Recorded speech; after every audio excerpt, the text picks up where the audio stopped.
So what kind of replenishment is there in inventory? Well, we have min-max. So when we're done, you'll know how to explain that and set that up, and you'll understand the different sources of supply and demand that go into the min-max calculation, how to set it up at the org level, the sub-inventory level, how to run the plan or run the replenishment or the report, whatever you want to call it, and the different types of supply request generated by the min-max planning report. So what is min-max planning? Well, it's something we all do all the time.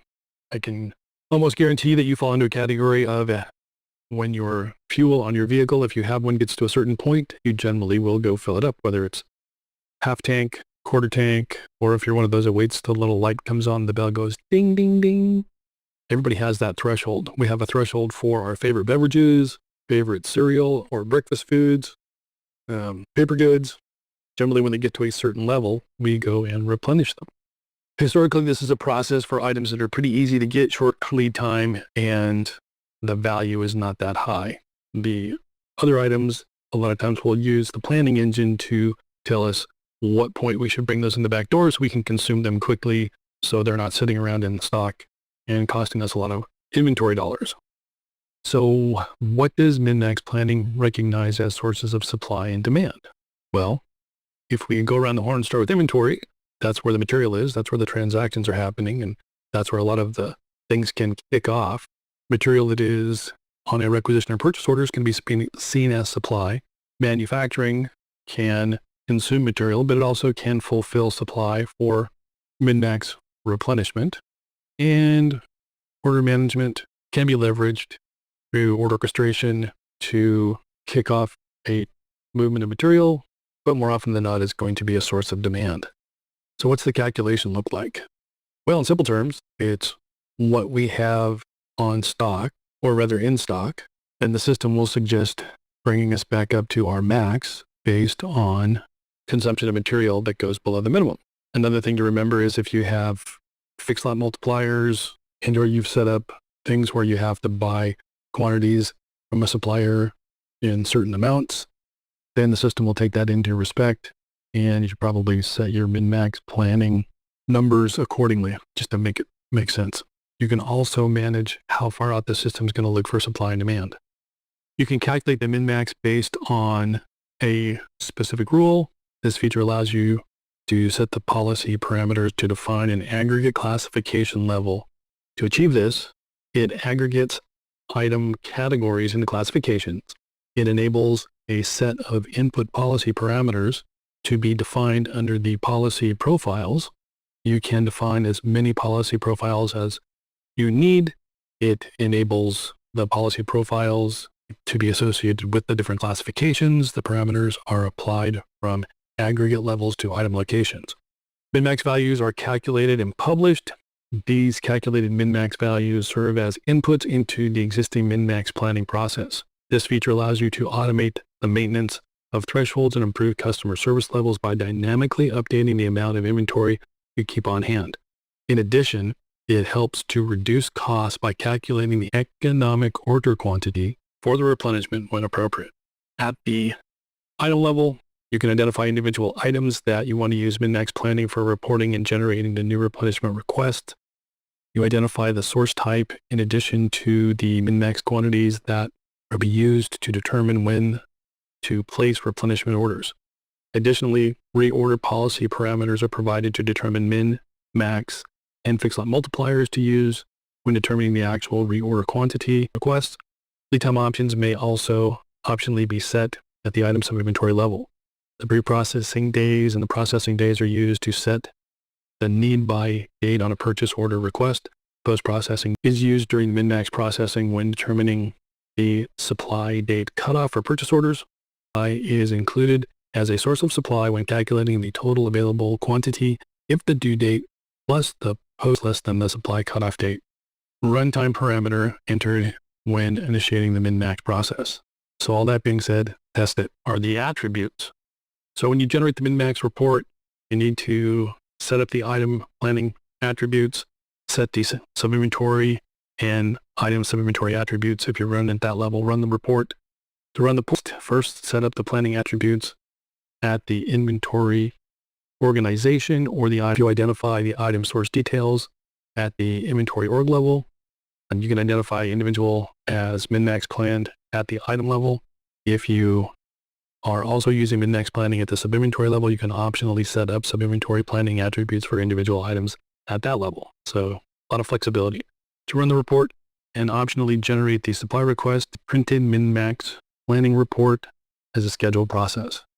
When you're setting it up at the org level, you can go into the item and you can set up a default sourcing rule. You can set the default source to supplier, then it will generate a requisition.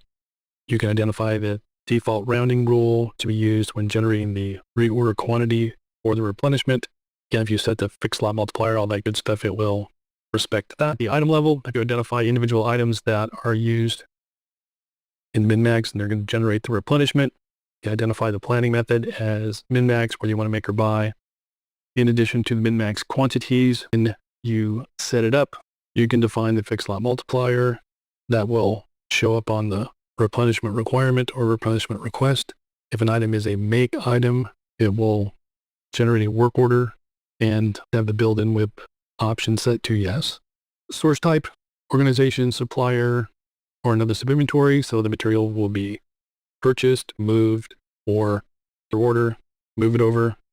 And then the lead time options, you can optionally set level for the pre-processing, processing, and post-processing for moving the material. Again, the system will take that into account on a purchase order. So it'll take into account the post-processing days minus the supply cutoff days for the runtime and when it initiates the process. Picking it up at the sub-inventory item combo level, this will be initiated at the sub-inventory level. You can do organization will generate a transfer order to move material from one work to another.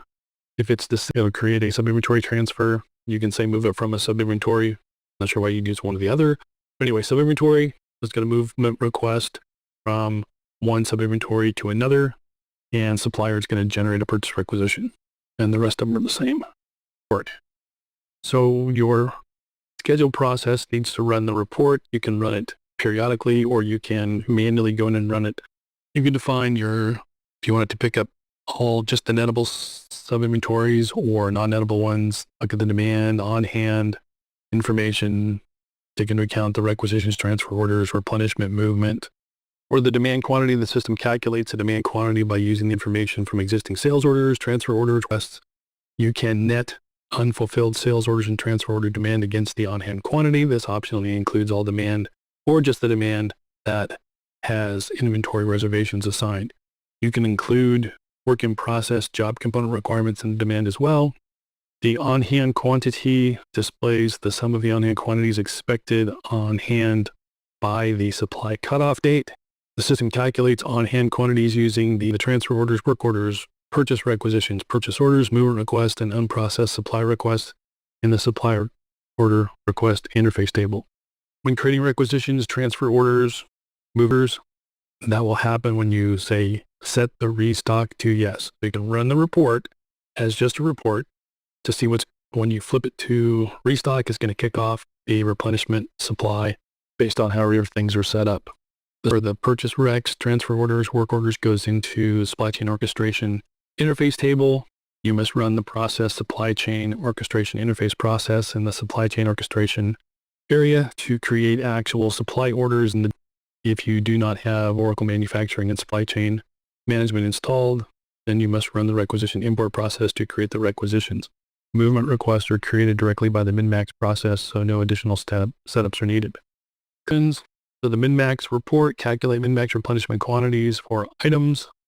The min-max replenishment reorder approval enables automatic approval of min-max replenishment requests. You can turn incomplete. You want them to go through an approval process and a review process. System supports periodic automatic replenishment. In healthcare, this is helpful when you have lots of locations that need to be replenished on a periodic basis.